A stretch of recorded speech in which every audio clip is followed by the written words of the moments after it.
Alors, bienvenue, welcome back to Unapologetically Moi, le podcast. Alors, ce podcast est enregistré aussi sur un live Instagram actuellement, de manière très spontanée.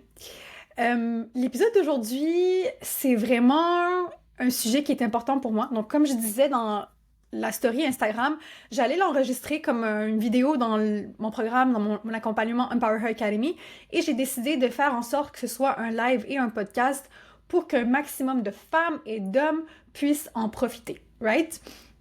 Le sujet du jour vient d'une question d'une de mes clientes qui a été posée la question dans Empower Her Academy il y a quelques semaines. J'avais déjà prévu au départ de faire un module sur le sujet par rapport justement à la théorie de l'attachement. Et j'avais déjà fait un podcast dans le passé sur le sujet, mais c'était pas vraiment ce que je voulais. Il manquait un peu de profondeur dans la question, dans le sujet, etc. Et la question qui a été posée au niveau de la plateforme dans la communauté par ma cliente, c'était du genre comment arriver à un attachement sécure. Alors, c'est pas aussi simple qu'on le pense, et c'est important, avant de parler d'arriver à un attachement sécure comme étant, entre guillemets, une destination, c'est important qu'on décortique le sujet, qu'on comprenne le sujet de fond en comble pour qu'on puisse vraiment passer à ce qu'on appelle un état de sécurité. Alors, je vais m'adresser aux femmes qui sont dans des relations un petit peu bizarres ou celles qui sont dans des dépendances affectives ou peu importe dans ce genre-là, ok? Si tu es celle qui sait que c'est pas bon pour toi, mais que tu restes dans la relation, si tu sais que ça te détruit à petit feu, mais que tu arrives justement à pas couper la relation, si tu es du genre à être dans le mental, à rationaliser, à trouver des excuses, à espérer, surtout le mot espoir là, ici, ok? Il peut être dangereux, d'accord? Et au fond de toi, tu as une honte viscérale de pas savoir dire stop, de pas savoir mettre des limites, qu'elles soient physiques, énergétiques ou en personne. Ce podcast est pour toi et le sujet du jour, j'ai envie de dire, welcome et bienvenue dans ce qu'on appelle un trauma bond ou un trauma bonding. En français, ça se traduit par un lien traumatique, un attachement traumatique, ok? Alors, c'est quelque chose qui est invisible, c'est quelque chose qui est très addictif, ok? Et dorénavant, euh, sincèrement, je veux que vous oubliez l'idée que c'est en lien avec l'amour. Parce que ça n'a rien à voir avec l'amour. OK? C'est pas ton cœur qui parle dans ce genre de relation, c'est plutôt ton système nerveux qui a grandi dans le chaos, qui survit dans ce genre de relation. D'accord? Alors aujourd'hui, je vais t'amener au cœur de la spirale du trauma bonding ou du trauma bond. Et on va décortiquer ensemble ce qui t'attache à ce genre de relation, pourquoi tu n'arrives pas justement à partir de ce type de relation et comment tu peux t'en libérer. D'accord? Donc, on va parler de dépendance émotionnelle, dépendance affective déguisée en passion, des quatre styles d'attachement et de la fameuse danse anxieux évitant, anxieuse évitante, et du rôle de ton corps, de ta mémoire traumatique, de ton besoin de sécurité qui est viscéral parce que être en sécurité, c'est la base. D'accord? Alors, si tu crois que t'es, entre guillemets, trop intelligente pour tomber dans une relation de dépendance affective, crois-moi que ce qu'on appelle le trauma bonding, ça n'a rien à voir avec l'intelligence. OK? That's first of all. Second of all, c'est quelque chose qui est de l'ordre du viscéral, qui est de l'ordre du corps. Troisièmement, c'est quelque chose qui est inscrit dans notre mémoire ancestrale. Et quatrièmement, oui, on peut se libérer de ce type de trauma. OK? Donc, respire, OK? Et on y va dans ce sujet qui va être deep, qui va agir comme miroir. Vous le savez, j'aime pas faire les choses en surface, j'aime vraiment les faire dans la profondeur. Et c'est pour ça que je voulais absolument aborder ce sujet parce que je reçois tellement de DM de personnes qui veulent entamer un one-on-one ou encore rentrer dans Empower Her Academy justement à cause de ce type de, comment dire, de dépendance affective, OK?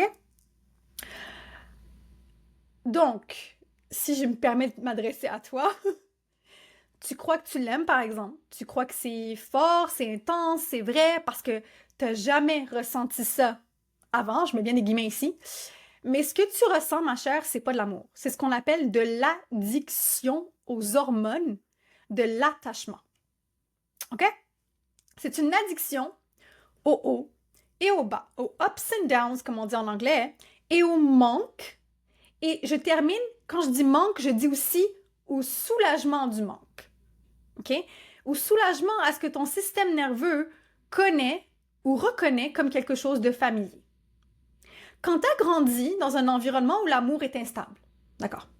Où l'amour en question, il est absent, il est conditionnel, il est considéré comme quelque chose de dangereux, ton corps, OK, il l'a appris, il l'a encodé que c'est ça l'amour. Que l'amour, c'était l'instabilité, l'absence émotionnelle, le conditionnement et donc danger. OK? Donc, ton corps, il code la survie émotionnelle comme étant quelque chose de normal. Croyez-moi, c'est commun, mais ce n'est pas normal. Beaucoup de personnes vous disent « Ah, c'est normal, c'est ça l'amour ». Non, ce n'est pas normal, c'est quelque chose qui est commun dans toutes les cultures, dans toutes les nations du monde. OK? Donc, quand tu rencontres quelqu'un qui active ces mêmes sensations-là, ces mêmes réactions-là, cette incertitude, cette attente, cette peur de perdre la personne, d'accord? Tu ne prends pas les bonnes décisions, tu ne prends pas la fuite, tu dis pas « Oh, wow, c'est pas pour moi », tu vas finir par t'accrocher parce que de manière viscérale, de manière hormonale, ça éveille quelque chose chez toi. Parce que ça éveille ce qu'on appelle une mémoire ancienne. OK?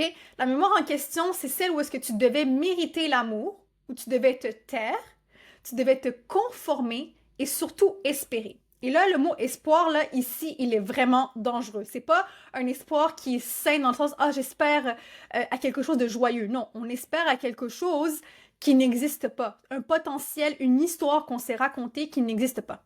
D'accord? Et là, c'est à ce moment-là que la boucle, donc le schéma du trauma bond commence. Là, je dis il, mais mesdames, ça peut être il pour vous, ça peut être aussi une elle en amitié, ça peut être aussi une cousine, et messieurs aussi, ça peut être une elle, comme ça peut être une il aussi, OK? Un il, pardon. Donc, je vais prendre le il parce que je m'adresse principalement aux femmes, mais si vous voulez le mettre à votre situation, n'hésitez surtout pas à l'adapter. Donc, je parlais de la boucle, du trauma schématique, du trauma bonding. OK? Un exemple. Il te blesse, tu ressens un vide. Il revient parce qu'il t'a ghosté, par exemple. Il revient et là, tu ressens un soulagement. Et là, qu'est-ce qui se passe? Le soulagement que tu ressens, tu vas t'y accrocher parce que ce soulagement, ton corps le vit comme une preuve d'amour. La chimie qu'il y a derrière le soulagement, quand il est revenu après qu'il t'a ghosté, est significatif de preuve d'amour. OK? Sauf que ça, c'est pas de l'amour. Ça, c'est ce qu'on appelle un shoot de dopamine. C'est pour ça qu'on parle souvent d'addiction à la dopamine et que c'est important de sortir de l'addiction de la dopamine. Hein? Et parce que la dopamine, quand on rentre dans son addiction, on devient accro à ce shoot. On est constamment à la recherche de la même sensation. Notre cerveau va être constamment à la recherche de cette sensation-là. Et tant que tu ne remplaces pas, ce circuit-là par un autre, c'est-à-dire un circuit de sécurité, un circuit de régulation du système nerveux, un circuit de respect de soi, tu vas continuer à appeler ça de l'amour, ce qui est juste dans la forme, mais souvent cet amour est déguisé, déguise une blessure émotionnelle qui est souvent en lien avec l'abandon ou le rejet. OK? Ce qui rend un trauma bond vicieux et je dirais pernicieux et sournois, hein, c'est que justement, on a cette confusion entre ce que c'est vraiment l'amour. On confond ça avec l'amour. On confond l'attachement avec l'amour. Parce que personne, j'ai bien dit personne, et surtout si on est dans une culture maghrébine, c'est très tabou tout ça, d'accord?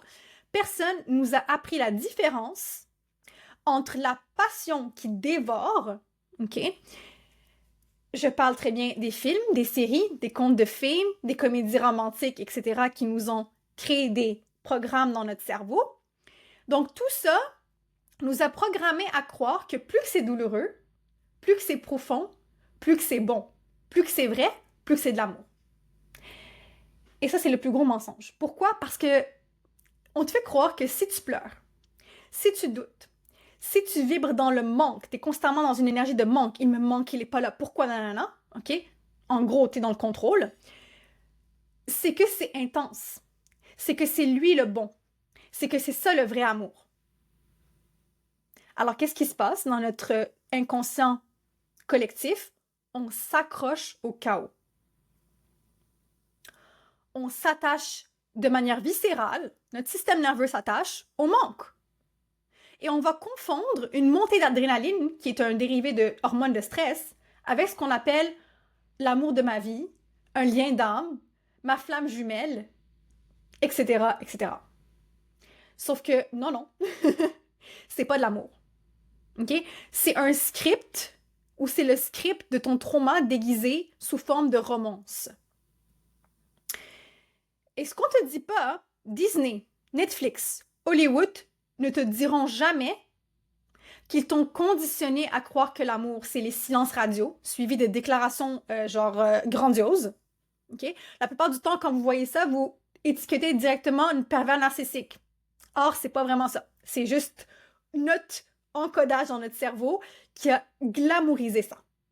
À cause de ce qu'on écoute comme musique, hein, les années 90, ceux qui sont nés dans les années 90, là, toutes les chansons d'amour, là, vous savez, on va pas se mentir. Il y a un peu de ça là-dedans. Et même les films qu'on regardait, tout ça, là, hein, vous le savez très bien. Il y a aussi tout ce qui est les allers-retours émotionnels qui retournent le ventre, puis oh, j'ai des papillons dans le ventre. Ça, c'est pas de l'amour non plus. On nous a fait croire que ça l'était, mais ça l'est pas. Tous ces hommes qui sont distants, qui soudainement, comme dans les films, le bad boy finit par t'aimer, finit par aimer la fille dans le film, ok? Et tout ce qui est de l'ordre des ruptures amoureuses dramatiques, qui finissent par une réconciliation sous la pluie, selon certains films et certains scénarios qu'on retrouve sur Netflix. Right? Alors, quand tu rencontres un homme qui est sain pour toi, un homme qui est ancré, un homme qui est stable, un homme qui est régulé, un homme qui est présent, ton système nerveux dit « Ouch, j'aime pas ça. Je m'ennuie. Je me méfie parce qu'on ne sait pas ce qu'il va devenir dans quelques mois. » Et là, tu te demandes sûrement, je suis certaine, parce que toutes mes clientes me le disent, pourquoi ça semble être facile? Pourquoi c'est facile? Pourquoi c'est simple? Ah, il doit y avoir un piège. Il cache quelque chose. Right? Non, il n'y a pas de piège en soi. Il y a juste un corps, ton corps, qui n'a pas appris ou qui n'a jamais connu, en fait, la sécurité comme quelque chose de normal. Quand je dis sécurité, ça veut dire que tu te sens en sécurité sans avoir toutes ces hormones de stress qui se manifestent en toi. Donc, ton corps te dit « Non, c'est pas pour nous ». Et là, tu vas être constamment à la recherche et dans la pourchasse, le chasing, comme on dit en anglais, de ce qu'on appelle le spark, le truc qui fait le petit déclic, le truc qui fait « Ah, c'est... » Ce truc-là, ce spark-là que tu le cherches, généralement, tu vas le ressentir avec les hommes qui sont indisponibles. Et encore une fois, ça, c'est pas de l'amour. C'est ton système nerveux qui t'envoie des signaux d'alerte. OK? C'est ton système nerveux qui te dit ton passé, là, reconnaît un terrain qui est familier, là. On reconnaît quelque chose qu'on connaît. Un terrain où est-ce qu'on doit mériter l'amour, patienter pour avoir l'amour, s'effacer pour avoir de l'amour. Et je suis sûre que ceux qui sont sur Instagram en ce moment en live, ça vous parle ce que je vous dis, là. Et c'est pour ça que la plupart des femmes restent. Et elles vont toutes lui trouver les belles excuses du monde à monsieur. Ah, il est spécial. Sauf que tu es la seule à croire qu'il est spécial. Si on sort de la réalité, on regarde la perspective, on n'est pas dans la perception, il est émotionnellement indisponible. Il n'est pas spécial. Et parce que ton corps croit que c'est ça l'amour. Encore une fois, c'est ton corps qui confond attachement, trauma bond, ok, attachement, lien traumatique, attachement traumatique et amour. Il ne sait pas faire la différence. Pourquoi, encore une fois, dans la conscience collective, l'amour, c'est ça qui ressort souvent. OK? So, laisse-moi te dire une chose clairement, OK? Je vais être claire. L'amour qui est sain ne va jamais te laisser en mode panique. L'amour qui est sain ne va jamais t'obliger à te mettre dans des situations où tu dois te battre avec toi-même ou avec l'autre pour être dans une relation. dans un couple, dans un mariage. Et l'amour sain va jamais, jamais, jamais, au grand jamais, déclencher de l'anxiété dans ton corps. Au contraire, ça va être quelque chose qui va te venir te réguler parce que tu vas te sentir en sécurité avec l'autre.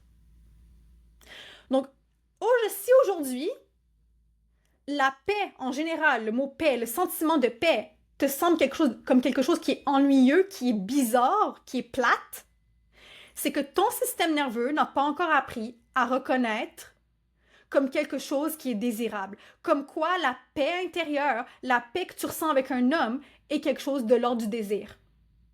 Quelque chose de l'ordre du vrai amour sain. Si jamais c'est ton cas, sache que ça peut changer. C'est quelque chose qui se travaille, c'est pas c'est pas une fatalité en soi, parce que le cerveau de l'être humain et le corps de l'être humain, il peut se rencoder. Il est neuroplastique, c'est-à-dire qu'on peut le modifier, on peut le reprogrammer en soi. Et sincèrement, mesdames, on mérite toutes, OK, quelque chose qui est stable, que de la nostalgie déguisée en mode chaos romantique, là. Personne ne mérite ça, là. OK? Et ceci m'amène à te parler du piège en soi. OK? Je suis sûre que tu te dis, OK, que tu veux une relation qui est saine. Tu veux une relation qui est stable. Tu veux une relation qui est sécurisante. Mais dès que tu l'as, tu as cet homme-là qui s'approche de toi. Je suis certaine à 97%,99, tu es du genre à fuir ou à t'en méfier. Encore une fois, parce que justement, si tu as été toute ta vie dans cette addiction-là, c'est difficile de se dire que ce qui est sain, ce qui est stable, ce qui est sécurisant est bon pour toi. Généralement, tu vas te rejeter de la situation et tu vas rejeter l'autre. OK? Pourquoi? Parce que ton corps, encore une fois, ne reconnaît pas la paix, la stabilité, tout ce qui est sain, ce qui est sécurisant, comme quelque chose qui est de l'ordre de l'amour. Lui, il reconnaît uniquement ce qui est familier, ce que tu as construit quand tu étais durant ta période d'apprentissage, donc de développement, entre 0 et 7 ans. Ou ce qui vient de l'ordre, comme je disais tout à l'heure, du transgénérationnel. Et s'il a connu que le chaos, pour lui, le chaos est familier. Lui, il va chercher à reconnaître l'attente, le manque, les papillons dans le ventre, alors que tout ça, encore une fois, comme je l'ai dit tout à l'heure, c'est que de l'anxiété déguisée. OK? Et dans une relation saine, c'est important que tu fasses la différence parce que dans une relation saine, tu vas te sentir toujours apaisé, pas confondu. Même quand tu sens de la confusion avec ton partenaire, il y aura possibilité, il y aura un espace, un moment de discussion pour que vous puissiez être en accord, être en désaccord. That's OK, on peut pas être d'accord avec surtout. Et surtout que tu puisses exprimer ton inconfort ou le fait que tu es confuse. OK? Et dans une relation saine, tu n'as pas besoin de courir après la personne pour avoir des miens d'attention. Combien d'entre vous ont rencontré des hommes, OK? Ou monsieur, combien d'entre vous avez rencontré des femmes? Un jour, ils vous écrivent, un jour, ils vous ont remis, le lendemain, ils vous ont ghosté, 3 semaines plus tard, ils vous ont envoyé un message à genre minuit. God knows why, pourquoi, tu sais, comme toute la journée, il y a 24 heures dans une journée, et toute la journée, t'as disparu, puis à minuit, tout d'un coup, tu te manifestes, genre, comme une fleur. Right? Et dans un amour sain, tu peux dire ce que tu ressens en tout temps, sans avoir la peur déjà de déclencher une crise chez l'autre, et sans avoir peur que ça crée un conflit entre vous deux. Et quand tu vas justement dire ce que tu ressens, c'est parce que tu te sens tellement safe, tellement en sécurité de toi-même, que tu n'as pas besoin de te conformer à l'autre ou devenir quelqu'un d'autre. Tu as tellement de la sécurité d'être toi que tu n'as pas besoin de créer une autre identité ou de complaire. C'est-à-dire que ton système nerveux ne se met pas en mode complaisance. Tu es toi-même sans te justifier, sans te diminuer, sans te transformer en quelque chose d'autre. Et ça, c'est la preuve qu'il y a de l'espace, à de la douceur et surtout à de la solidité. Il y a des fondations qui sont basées sur des valeurs, en fait. Et c'est vrai qu'au début, quand tu vas rentrer dans la relation, ça va te sembler super slow, puis manque d'intensité, puis nanani, puis nanana. C'est normal, surtout si ça fait comme 20 ans, 25 ans, 35 ans, 40 ans, que ton système nerveux était en alerte permanente. Dans un trauma bond, c'est tout l'inverse. Tu vas douter en permanence de toi, en premier, toujours de toi. OK? De lui, de vous, de la relation, d'un futur, d'un appartement, de tout ce que tu penses. OK? Tu vas ressentir des pics de bonheur, des descentes de... T'as l'impression que quand ça descend, c'est limite la mort. Vous allez mourir tous les deux, ou toi, tu vas mourir, en fait. Tu vas finir à l'hôpital ou dans un cercueil. Seriously. Tu vas souvent rationaliser ce qui est inacceptable. Pourquoi? Parce que tu t'accroches au bon moment, à la lune de miel. Et tu ne vas pas savoir la différence entre l'amour, qui est vrai, et le soulagement que les bons moments ou le moment lune de miel, quand ça revient, en fait. Puis dans cette situation, tu peux te retrouver dans ce qu'on appelle un syndrome de Stockholm. It's reality. Mais la plupart du monde, vous aimez ça, entre guillemets, je mets bien ici des guillemets, étiqueter ça comme, pervers narcissique. Sauf que dans une relation, on a aussi de la responsabilité. On est responsable de nous. Quand ça ne nous sert pas, on quitte la relation et on s'en va. OK? Et je suis sûre que si tu es dans un trauma bond, dans une dépendance comme celle-ci, et que tu t'épuises à croire que si tu en faisais plus, c'est encore plus, c'est encore plus, ça ira mieux. Si tu définis ta valeur par le faire, tu vas toujours te retrouver dans une relation chaotique comme un trauma bond, comme une dépendance affective. Parce que tu ne pourras jamais être toi-même. Si tu mets ta valeur sur ton être, tu vas savoir mettre des barrières énergétiques, mais aussi des barrières physiques, des barrières aussi par la parole. Tu vas savoir t'affirmer parce que t'es en sécurité à l'intérieur de toi. Tu te sens safe de toi-même. Right? Et l'amour, le vrai, en soi, il se mérite pas, je vais utiliser une expression qui est connue, à la sueur de ton front. L'amour, le vrai, ne se mérite pas à la sueur de ton front. L'amour, le vrai, il se reçoit. Il se donne. Il s'honore. Il s'offre. Il se cultive. Il se manifeste. C'est quelque chose en mode « je gagne, tu gagnes ». Et la différence entre un trauma bond et l'amour, dans un trauma bond, tu as toujours peur de perdre l'autre. Dans l'amour, tu n'as pas peur de perdre l'autre. Tu as peur de faire du mal à l'autre. Tu as peur de heurter l'autre. Vous voyez la différence? J'ai peur de perdre l'autre. C'est que je suis accro. C'est comme j'ai peur de, comme dans d'autres addictions, j'ai peur de perdre, je sais pas moi, une bouteille d'alcool, peu importe ce que c'est l'addiction que j'ai. Mais si j'ai peur de faire du mal à l'autre, c'est que je veux être bien dans la relation et je veux que l'autre soit bien. Je veux que ce soit un échange, que ce soit un état d'interdépendance et non pas de dépendance. Parce qu'il y en a un qui fuit puis il y en a un qui colle. Donc, si tu as l'impression de toujours marcher sur des œufs, si tu as peur qu'il parte, la peur qu'il s'en aille, la peur de le perdre, et c'est que tu es incapable de poser tes limites avec monsieur, ou monsieur incapable de le faire avec madame, c'est pas une preuve d'amour. C'est un signal d'alerte que tu es en danger, tu n'étais pas dans une relation qui te met en sécurité. Et plus que tu vas t'accrocher, comme je disais, plus qu'il va s'éloigner. Parce qu'il y a toujours un qui s'accroche, puis qui colle, puis qui sur l'autre, et l'autre qui s'en va, qui fuit, qui fuit, qui fuit. Hein, le fameux « suis-moi, je te fuis, fuis-moi, je te suis ». Vous le connaissez, hein? Vous l'avez déjà entendu à toutes les sauces. Right? Et je suis certaine que tu pourrais me dire, par exemple, « OK, là, la mienne, j'ai compris, c'est pas de l'amour, c'est un trauma bond, tu l'as répété comme 15 000 fois. Mais pourquoi je suis toujours attirée par ce type de relation? Pourquoi je m'accroche à quelqu'un qui me choisit à moitié ou qui me choisit pas du tout? Pourquoi je panique quand il s'éloigne? Ou je deviens hyper contrôlante quand il ne me donne pas accès à son téléphone? OK? Pourquoi j'ai du mal à respirer quand il s'approche, puis ça fait comme une semaine qu'il m'a ghosté, puis il s'approche de moi? Hein? Pourquoi je suis comme... Je suis anxieuse. Oh my God! La réponse est simple et je vais être brutale. Ton style d'attachement dirige ta vie amoureuse. Ton style d'attachement dirige ta vie amoureuse. Ton style d'attachement dirige tellement ta vie au complet que si tu as un attachement anxieux avec l'amour, tu as un attachement anxieux avec l'argent. OK? Puis ça vient de ta relation avec ceux qui ont pris soin de toi dès la naissance ou un peu avant ta naissance. C'est-à-dire les parents ou les caregivers, comme on dit en anglais.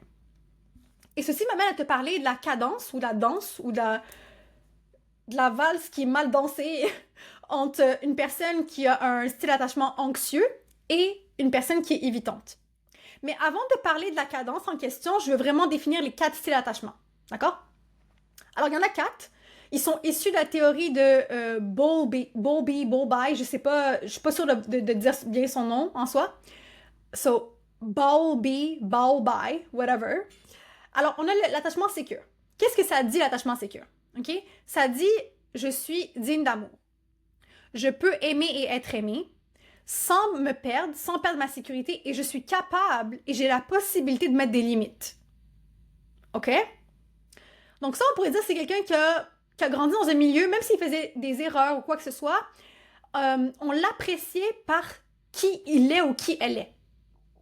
D'accord? Pas parce qu'elle fait, parce qu'elle ne fait pas. OK? Ensuite, l'attachement anxieux ou la personne anxieuse. Clairement, cette personne, elle a la blessure de l'abandon qui est viscérale dans son système nerveux. OK? Et généralement, la personne qui est anxieuse s'en lien avec le parent du sexe opposé. OK? Et cette personne-là va être constamment dans la peur d'être abandonnée et va être constamment dans le besoin de validation, la réassurance constante et un besoin, limite, si j'ai pas ça, je vais mourir, de fusionner avec l'autre. Parce que pour eux, être aimé égale fusion.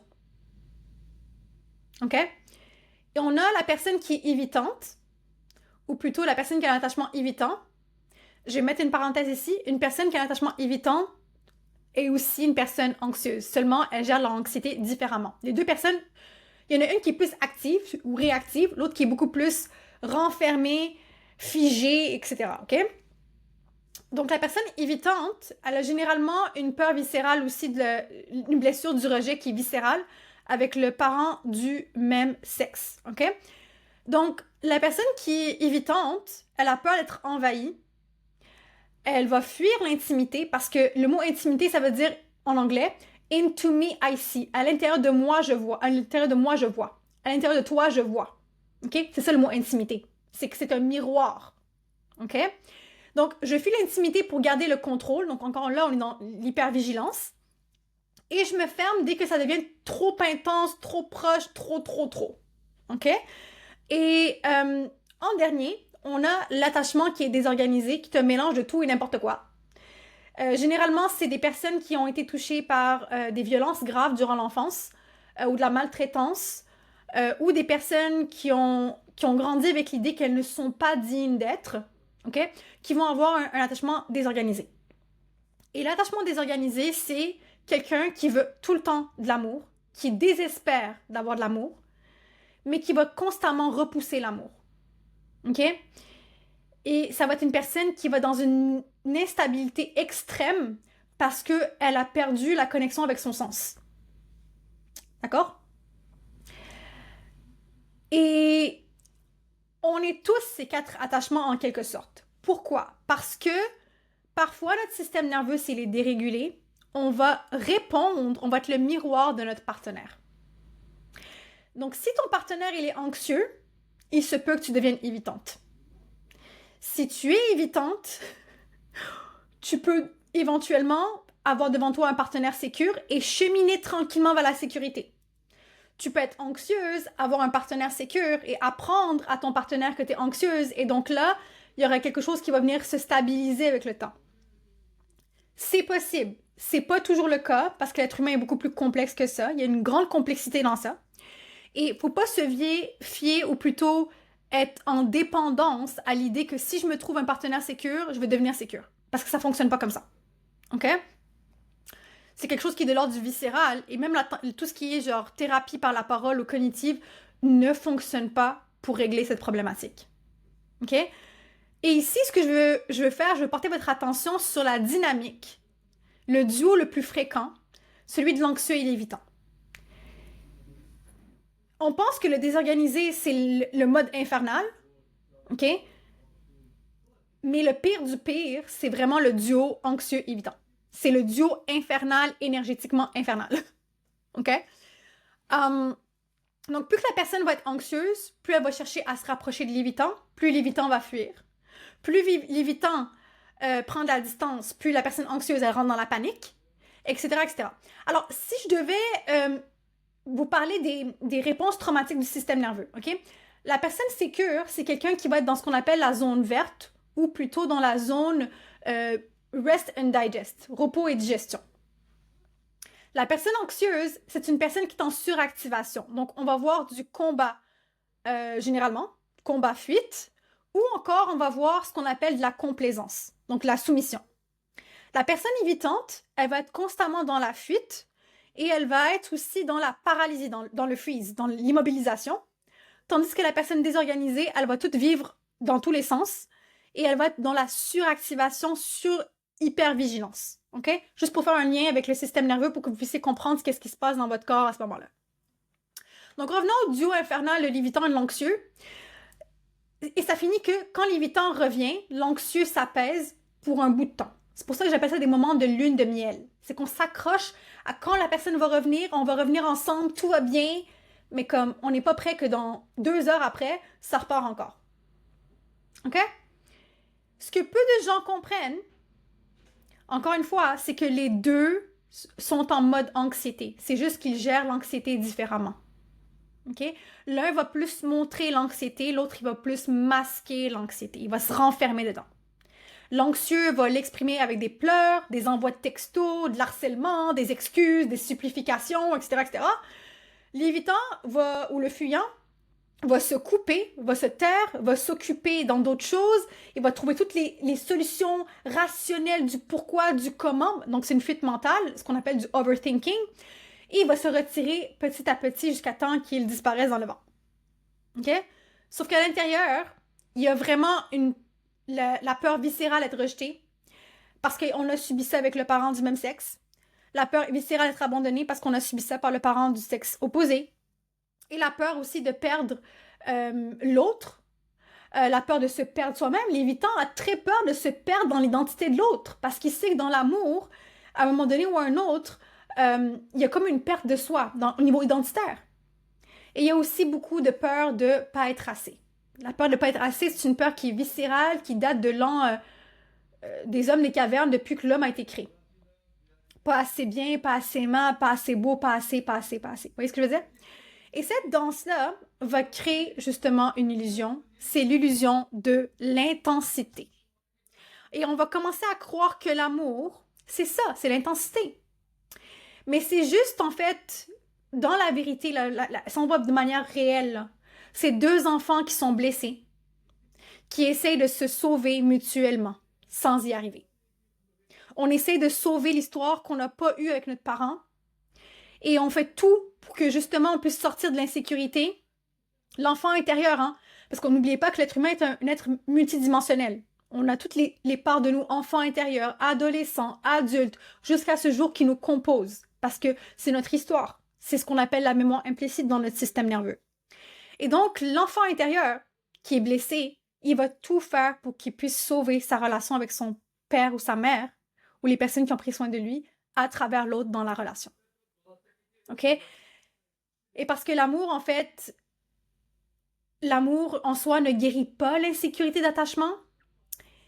Mais ce qui est intéressant, c'est que ça peut être un ultime outil qui va précéder l'accès au vrai amour. Un amour qui est sain.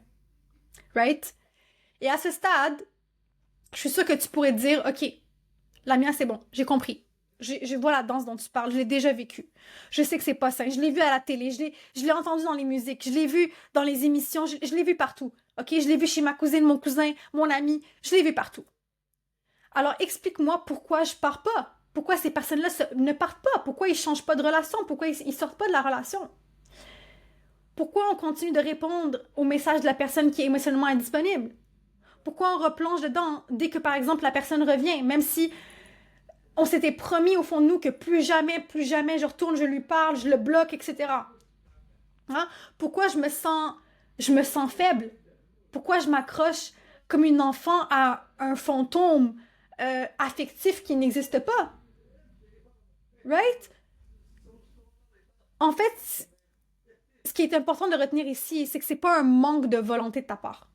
C'est pour ça que j'arrête pas de le dire et je le répète, c'est pas une question de mindset, c'est pas une question de pensée limitante seulement, c'est pas une question de change tes habitudes. Non, c'est ton système nerveux qui connaît un cycle, qui connaît un schéma et qui n'a pas pu terminer ce schéma-là, ce cycle-là. OK? Ton système nerveux est prisonnier dans un cycle de survie qui n'a pas pu terminer. Right? Et donc, ça fait que ton corps est accro à ce qui se passe. Pas à la personne qui est en face de toi, à la chimie émotionnelle qui s'active en toi. OK? À chaque message, après le silence, il y a une chimie qui se crée en toi parce qu'il y a de l'attente. À chaque je pense à toi, après des jours de vide, il y a une chimie qui se passe en toi et tu t'accroches à ça. Hein? On est d'accord que ça nous fait du bien quand tout d'un coup une personne qui nous a pas parlé depuis longtemps, hein, qui nous a ignorés, je pense à toi. À qui ça ferait pas plaisir, le je pense à toi? On est tous humains ici, ça nous fait tous plaisir que quelqu'un nous envoie un message. Oh my God, ça fait tellement longtemps, je pense à toi. Et aussi, je dirais, à chaque retour après une blessure. Donc, tu t'accroches à ça aussi. Et ce que tu ressens à ce moment-là, c'est un soulagement, c'est de l'apaisement, et c'est ce qu'on appelle une mini-extase, ou plutôt une forme d'euphorie. Mais c'est pas de l'amour, encore une fois. OK? Tout ça, c'est des breadcrumbs, c'est des miettes. OK? Puis ces miettes-là, on devient accro à ça. Pourquoi? Parce que dans notre cerveau, dans notre corps, il se passe quoi? Comme j'ai dit au début, tout à l'heure, ça crée de l'alchimie émotionnelle. Il y a un shoot de dopamine qui se fait jeter du cerveau vers le corps. Ensuite, il y a l'hormone de l'attachement qui s'appelle l'ocytocine qui se décharge dans notre corps.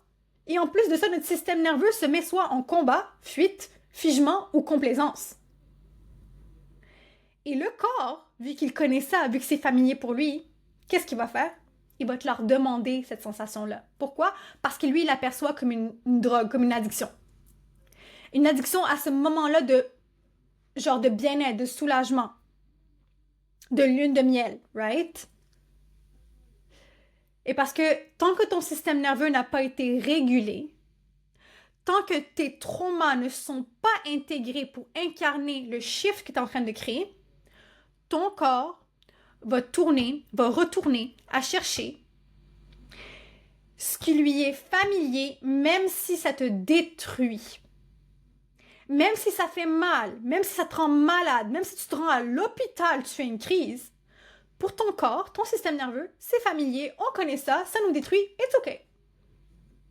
It's fine. Donc, encore une fois, ici, ton système nerveux, ton corps, confond ça avec de l'amour, avec de la passion, avec un lien d'âme, avec ma flamme jumelle. Non, ma chérie, non. C'est ton enfant intérieur qui espère justement recevoir ce qu'il n'a jamais eu de sa vie.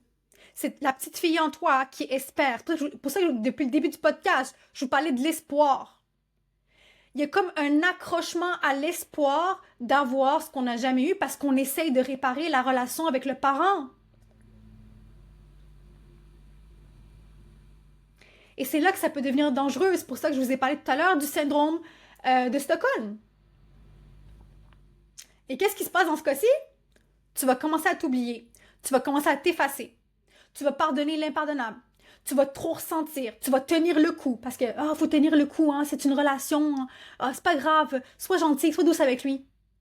Tout ça pour quelqu'un qu'au fond de lui est absent émotionnellement et qui ne tient pas du tout, ou voire vraiment pas, à toi. Et le jour où tu te donnes enfin un peu d'amour à toi-même, parce que tu sais que tu es la priorité, tu sais qu'en faisant ça, tu vas, comment dire, tu vas émaner ça au monde, tu vas faire comme wow, wow. Par contre, la plupart d'entre nous, qu'est-ce qu'on fait? On s'accroche au jour où monsieur va nous donner un peu d'amour. Dès qu'il me donne une petite attention, on commence à fondre devant lui. Et on replonge dans la situation. Et on s'accroche. Et nanani, nanana, et ça finit plus. C'est pas de l'amour. C'est une récompense. Ton système nerveux, ton cerveau, a un système de récompense. OK? C'est une récompense chimique dans un cycle punition, reconnaissance, ou plutôt punition-récompense. Cette addiction dans cette relation-là, dans cette dépendance affective, t'amène à vivre ce qu'on appelle la chimie émotionnelle, comme je disais tout à l'heure, et ce syndrome, ce symptôme, ce relâchement chimique, ce que tu vis de manière chimique, c'est un cycle punition-récompense. C'est pour ça que je parlais de lune de miel. T'attends désespérément la lune de miel, le moment où est-ce que c'est bon, on s'accroche au bon moment avec la personne, même si la personne, elle nous détruit.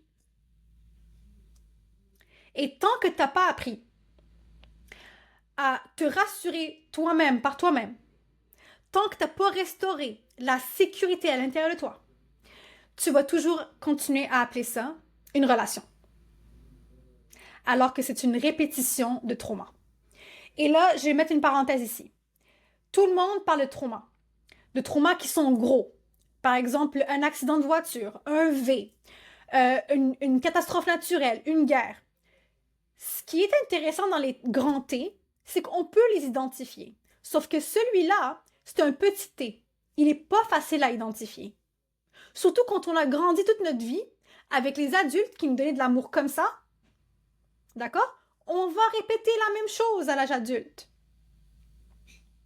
Donc, les petits T, les petits traumas sont des traumas répétitifs qui sont subtils, qui deviennent encore plus gros que les grands T. C'est une répétition de traumas qui finit plus. Et tant que tu n'as pas brisé ce cycle-là, tu vas continuer à t'y attacher. OK? Mais quand tu le comprends, quand tu comprends que ça, c'est pas pour toi, tu vas commencer à voir clair, tu vas comprendre bien les choses, tu vas même les vivre tellement que ça bouge en toi. Et là, tu vas te dire, stop, je veux que ça bouge, je veux que ça change. OK? Est-ce que ça fait du sens pour toi, ce que je dis jusqu'à maintenant? Ça va me permettre de prendre une gorgée d'eau en même temps parce que j'ai soif.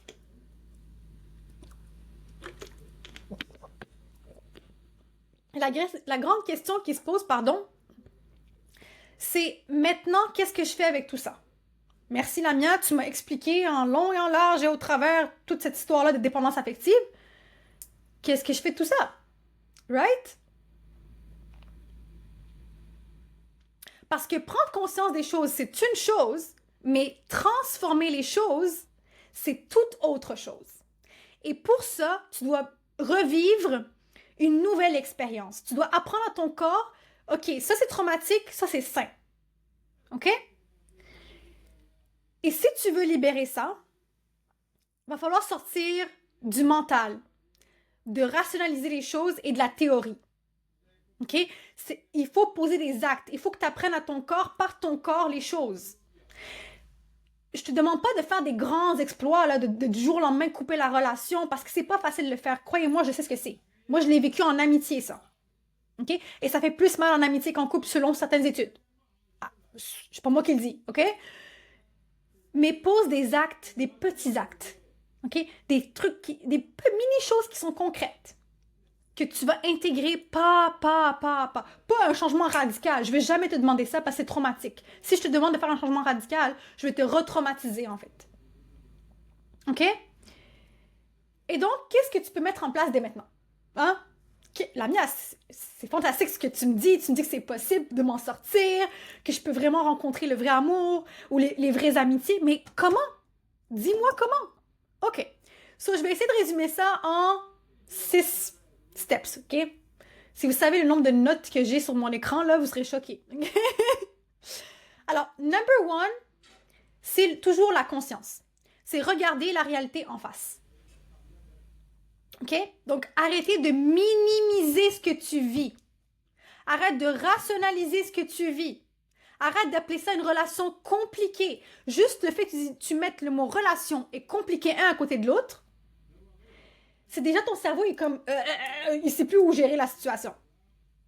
Et surtout, arrête aussi d'appeler ça de la passion ou une histoire passionnelle ou de l'amour passionnel.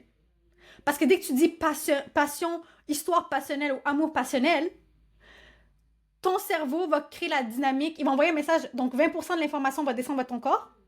Ton corps va faire « Ah ouais, d'accord, on va se mettre en mode survie, pas de souci. Dynamique de mode survie activée. Activée. » Là, la tête et le corps sont... ils se comprennent plus.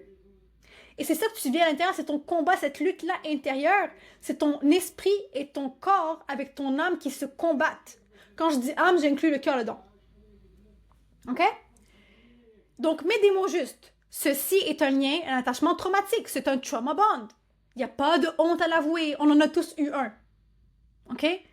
C'est déjà un excellent point de départ. Donc, vraiment légitimiser ce que tu sens. Valider tes émotions. Valider ce que tu vis, en gros. C'est ça, regarder la réalité en face. OK? En deux, je le dirai jamais assez parce que 80% des messages, des signaux d'alerte passent par le corps. Reviens vers le corps.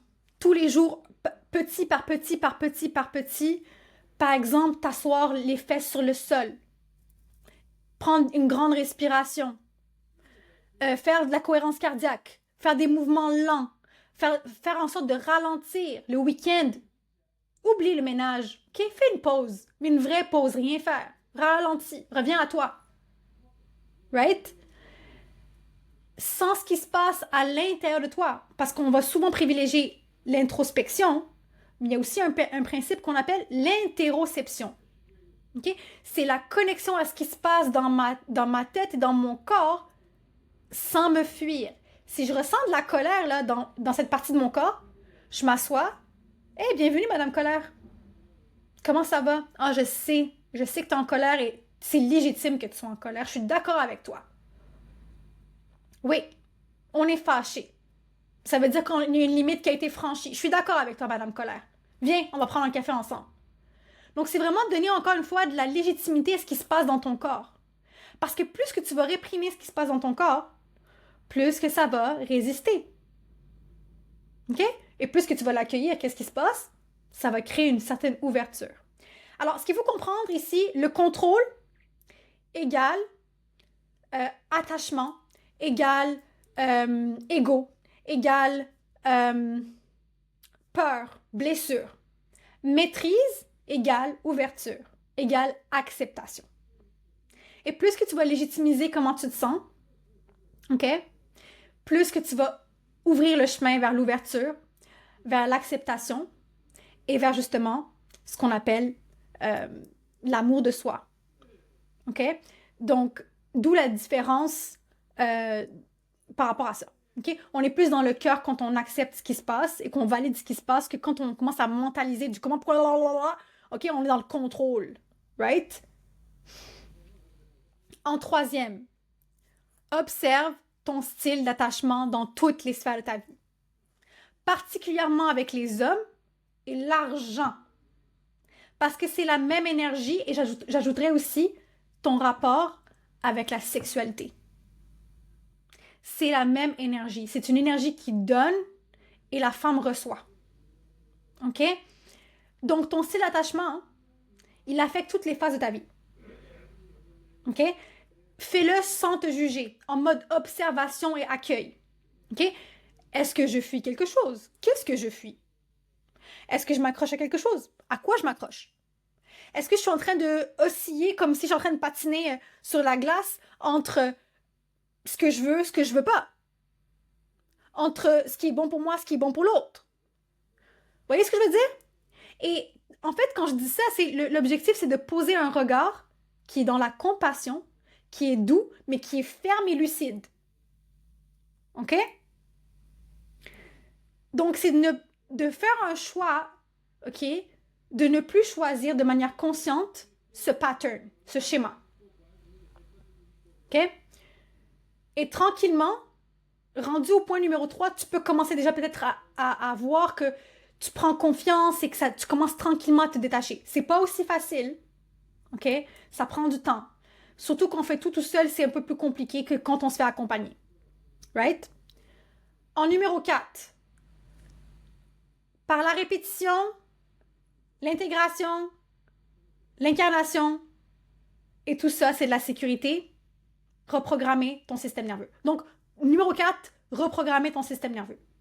Et c'est exactement ce que je fais avec mes clientes dans Empower Her Academy. Dans mon programme de groupe, c'est un espace où est-ce que les femmes, ensemble, elles s'encouragent, elles se jugent pas, elles se reconnaissent, elles créent des liens vraiment comme safe entre elles et elles vivent leur transformation. On donne tous les outils du système nerveux, on explique tout ce qui est en lien avec le trauma. Okay? On nous donne tous les outils jusqu'à temps que tu puisses atteindre une sécurité tellement ancrée en toi que tu vas pouvoir explorer le monde de ta sensualité. OK? Et pourquoi Empower Her Academy? Je l'écris parce que moi-même, j'ai été cette fille-là. Et parce que j'ai tout testé les méthodes. Pense différemment, t'en fais pas assez, t'as un manque de volonté, t'es pas une bonne personne. OK? Tout ça a fait que me retraumatiser, en fait. L'objectif, c'est de vivre des expériences différentes, de dire à ton corps, on est en sécurité pour ressentir les choses autrement. Réagir autrement. Ça veut dire quoi? Ça veut dire pas réagir, mais répondre. Aimer autrement. Le dernier module dans le Empower Academy, c'est rayonner et aimer. Donc, il y a une partie en lien avec le couple aussi. En 5e, ça, c'est quelque chose que je conseille à toutes les personnes célibataires ou même en couple, d'accord? C'est de s'inspirer de l'amour sain. Regarde des séries télévisées où est-ce qu'on voit un amour sain. Lis des livres où est-ce qu'on parle d'un amour sain. Si tu es religieuse, tu peux par exemple te référer aux histoires des prophètes avec leurs épouses. Right? Ou peut-être qu'il y a un couple dans ta famille qui sont tellement beaux ensemble que tu dis « Oh my God, je veux ça. » OK? Et en faisant ça, ce que tu fais, c'est que tu élargis ta fenêtre de tolérance au stress et au fait de t'attacher à des choses qui sont dangereuses pour toi en quelque sorte. OK? Donc, expose-toi à des couples qui sont stables. Lis, écoute, observe des dynamiques et surtout des dynamiques qui vont réguler le chaos qui est en toi. Même si ça te trigger, même si ça te déclenche, t'es comme « Ah, j'aime pas ça », observe. Sois ouverte. OK? Parce qu'en faisant ça, ton corps va commencer à créer de nouveaux repères, de nouveaux modèles. Il va créer une nouvelle norme. Il va dire « Ah, ben ça existe en fait. » Et plus de le voir en répétition, ça va être une confirmation. Et le dernier conseil que je te donnerais, celui-là, il est radical. Monsieur, madame, peu importe qui vous êtes, n'attendez jamais, jamais, ou grand jamais, que la personne change. OK? Je le dis, je le redis. Jamais, jamais attendre que l'autre change. OK? Le changement, c'est ton terrain intérieur. Tu es le changement. C'est toi le changement. C'est pas à lui de te sauver. Parce que si tu rentres à l'idée qu'il va te sauver ou le mariage va te sauver ou la relation va te sauver, tu rentres dans un trauma bonding, dans une relation de dépendance affective et tu rentres dans le triangle de Karpman, victime, sauveur, bourreau. Un jour, il va être ton sauveur, demain, il va devenir ton bourreau, le lendemain, il va devenir ta victime. Ou même dans une situation précise, dans un contexte précis, vous allez changer de rôle comme 4-5 millions de fois. Un coup, t'es la victime, un coup, oh mon chéri, un coup, c'est ouais, mais toi, non, non, non, non. Vous voyez ce que je veux dire? C'est du chaos total. OK? Donc, c'est pas à lui de guérir ses blessures ou tes blessures. C'est à toi de faire ça avec toi-même pour t'honorer toi. Parce que t'es la personne la plus importante et t'es la priorité dans ta vie. OK? Donc, c'est à toi de choisir. Est-ce que tu veux être sauvé ou est-ce que tu veux apprendre à retrouver ta sécurité intérieure, ton autorité intérieure et de rayonner à partir de ça? Right? Et c'est à partir de là que tout va changer. Parce qu'une fois que tu changes toi, tu vas émaner, tu vas inspirer le changement à l'extérieur. Crois-moi, c'est pas moi juste qui le dit, mes clientes le disent, OK? Puis moi, je vous le dis par expérience. Le jour où j'ai fait non, j'ai fait ce changement-là, j'ai créé une barrière énergétique au point que je vous jure, le jour où vous allez vous retrouver devant ce type de personne, qu'habituellement vous serez parti ou vous serez attiré vers cette personne-là, je vous assure que votre corps va faire non. Votre corps va faire un pas vers l'arrière. Vous allez dire non, j'ai connu ça, je connais ça et je veux pas de ça. Been there, done that, I'm done. Vous allez faire un pas en arrière. Parce que c'est plus attirant, c'est plus attrayant. It's not sexy anymore. We're done with that. Yeah. Sur Instagram, n'hésitez pas à me mettre des questions. N'hésitez pas à me dire si ça vous parle. Parce qu'on arrive à la fin de ce podcast en soi. Et je sais que c'est dur. Je sais ce que tu ressens peut-être. Tu ressens de la culpabilité, tu ressens de la honte, tu te sens confuse peut-être. Mais laisse-moi te dire une chose, OK? Et je vais le dire clairement. T'es pas trop intense. T'es pas brisé. T'es pas faible. T'es pas stupide. T'es pas... Tout ça, enlève ça de ta tête. C'est pas toi le problème. C'est un schéma qui est ancré dans ton système nerveux. Et c'est important de faire la différence. Toi, tu es un humain, t'existes parce que t'es un humain, puis t'es belle parce que t'es un humain. Ou t'es beau parce que t'es un humain. Le reste, tes études, ton passé, tout ça ne te définit pas. Tu peux réécrire ton histoire. OK? T'es une femme qui a juste appris, ou qui a appris à son corps, à survivre dans des terrains qui sont instables, dans des situations qui sont confuses, qui sont stressantes. Et aujourd'hui, tu peux créer justement un autre terrain. Tu peux choisir de switch completely à 360 degrés. OK? Tu es un terrain de justement de changement, de sortir de ce mythe-là du trauma bonding. Tu peux quitter l'addiction, tu peux quitter le chaos, tu peux désapprendre le manque, l'énergie du manque, et de revenir vers la source de ta propre sécurité. Parce que tu es, madame, monsieur, vous êtes votre propre source de sécurité. Et ce chemin, je vous préviens, c'est pas un chemin qui passe d'un point A à un point B. Le chemin n'est pas linéaire. Il est chaotique. Et dans le chaos, je vous assure que, à force de le traverser, vous allez trouver l'apaisement. Parce que vous allez découvrir des sagesses à l'intérieur de vous, dans votre subconscient, dans cette boîte de Pandore, qui vous révèlent que vous avez la confiance en vous, vous avez la sécurité, vous avez l'amour, vous avez tout en vous. Et tout ce temps, c'était vous qui êtes en train de projeter ça sur l'autre et vous n'avez pas su venir vous le donner. Parce qu'on ne vous a pas appris. Right? Et encore une fois, je renouvelle mon invitation. Si tu souhaites être guidé dans ce travail, OK? Si tu souhaites qu'on te porte dans ce processus, dans une communauté qui est saine, qui va t'encourager, et je serai présente pendant 15 semaines, right? Empower Her Academy est là pour toi, madame. C'est un espace qui est safe, un espace de régulation, un espace de vérité, un espace d'amour qui est réel et non pas un amour qui est conditionnel. On parle vraiment d'un amour qui est inconditionnel parce qu'on est une communauté. Hein? Les femmes guérissent ensemble autour de d'autres femmes. OK? Et tu peux nous rejoindre maintenant. C'est le moment si tu as envie de faire partie de Empower Her. Tu as juste à m'envoyer un DM. On va créer une conversation ensemble. Puis c'est un match. Je t'invite à un appel. Puis on regarde qu'est-ce qui te correspond le mieux, dans quelle formule est mieux pour toi.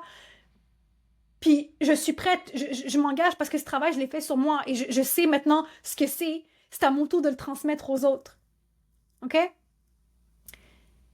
Et si tu as juste besoin, peut-être de ne pas faire partie de Empower Her Academy, mais tu veux juste m'en parler, viens partager ton histoire. Viens me dire ce que tu vis. Je vais te lire, je vais te répondre. Puis si tu as des questions, je vais pouvoir aussi répondre à ces questions-là. Parce que je sais que parfois, dans les commentaires, c'est un peu intime, t'es pas sûr, t'as peur d'être vu, t'as peur qu'on te croie que ceci, cela. Et dans les DM, ça reste quand même dans l'intimité, donc n'hésite pas. N'hésite pas. OK? Parce que ta liberté, elle commence exactement le jour où tu vas oser ne plus définir ça ou appeler ça comme de l'amour, OK? Mais plus comme quelque chose qui te blesse. Et ce jour-là, peut-être que c'est aujourd'hui pendant que tu écoutes mon podcast en live ou encore sur Riverside à travers Spotify, iTunes, whatever. Et je te dis à partir de là, merci de m'avoir écouté. Merci d'avoir pris le temps de te laisser absorber par mes paroles. Et je te souhaite une très bonne journée là où tu es, ou plutôt une belle soirée là où tu es. Et n'hésite pas à partager ce podcast ou ce live avec une amie qui en a besoin, qui en a vraiment besoin de l'écouter. Et je te dis à très bientôt. Je t'embrasse.